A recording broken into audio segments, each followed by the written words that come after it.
Coba ingat, seandainya orang tua kita mulai sepuh, udah tua renta, apakah pernah ada adegan dalam kehidupan kita membentak orang tua kita sampai orang tua kita merasa ketakutan kepada anaknya sendiri? Orang tua kita nggak berani untuk mengatakan keinginannya, ingin dibuatkan atau ingin dimasak, ingin dibelikan satu masakan kesukaan dia, saking takut dan saking kagetnya orang tua kita terhadap sikap kita yang pernah memarahi, membentak, bahkan kadang mencela orang tua kita. Coba ingat adegan itu yang pernah terjadi di suatu pagi di rumah kita kepada orang tua kita.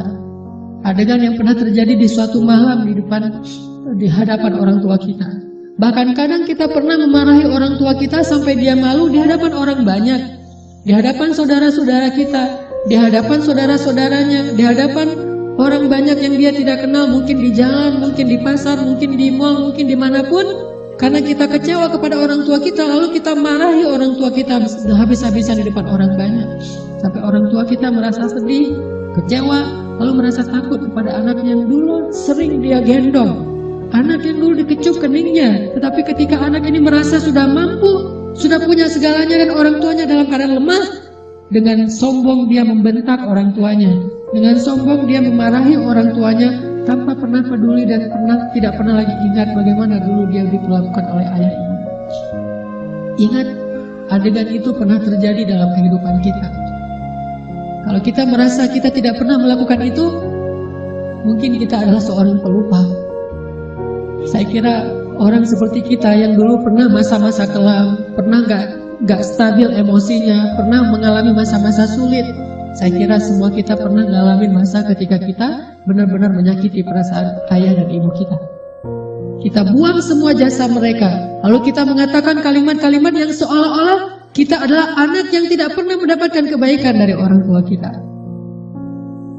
Ayah kita diam ketika dimarahi oleh kita, dan dia tidak pernah mengatakan, dulu kamu pernah seperti ini tapi saya sabar.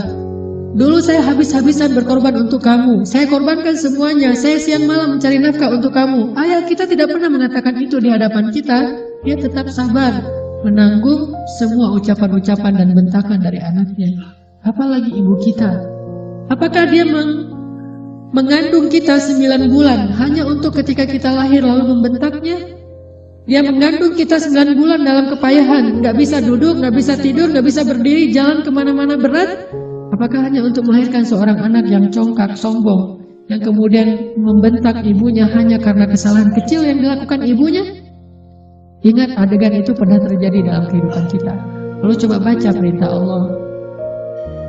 Sehingga pantas jika Allah Subhanahu wa Ta'ala sangat murka kepada anak sesoleh apapun dia, ahli tahajud sekalipun, tinggal di Masjidil Haram sekalipun, kalau dia durhaka kepada ayah ibunya, ini tidak ada nilainya di mata Allah Subhanahu wa Ta'ala.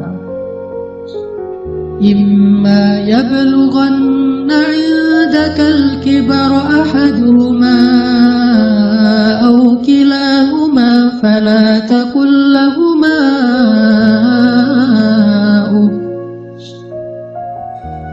Seandainya salah satu dari mereka atau keduanya tumbuh atau hidup bersama kalian dalam tanggungan kalian, maka janganlah sekali-kali kalian mengatakan kepada keduanya kalimat-kalimat yang menyakiti. Uffin.